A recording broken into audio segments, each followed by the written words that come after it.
TV सत्यमेव व्रतम। महाराष्ट्राच्या महानिवडणुकीचे पडघम वाजायला सुरुवात झाली आहे।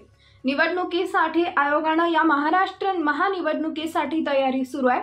महाराष्ट्र विधानसभा निवडणूक कधी होणार याची मोठी उत्सुकता आहे। राजकीय पक्षांप्रमाणेच मतदारांच्याही मनात निवडणुकीच्या तारखांबाबत मोठी उत्सुकता निर्माण झाली आहे।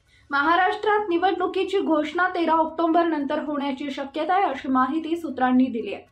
सूत्रांनी दिलेल्या माहितीनुसार 8 ऑक्टोबरला हरियाणा व जम्मू काश्मीर निवडणुकांचे निकाल लागण्याची शक्यता आहे, तर 10 ऑक्टोबरला हरियाणा जम्मू काश्मीर निवडणूक कार्यक्रम संपणार आहे। नियमानुसार एक निवडणूक कार्यक्रम संपण्यापूर्वी दुसऱ्या निवडणूक कार्यक्रमाची घोषणा करता येत नाही। दरम्यानच्या काळात निवडणूक आयोगाला तयारी करावी लागेल। 13 ऑक्टोबरला रविवार आहे। 14 तारखेनंतर सुरू होणाऱ्या ऑक्टोबर महिन्याच्या तिसऱ्या आठवड्यात आचारसंहितेची घोषणा होण्याची शक्यता आहे।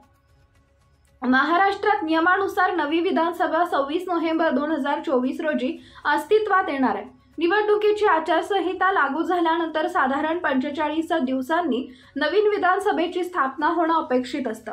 त्यामुळे निवडणूक आयोगाने नोव्हेंबर महिन्याच्या दुसऱ्या आठवड्यात विधानसभा निवडणूक घ्यायचं ठरवलं, तर त्यासाठी साधारण ऑक्टोबरच्या दुसऱ्या आठवड्यात आचारसंहिता लागण्याची शक्यता आहे।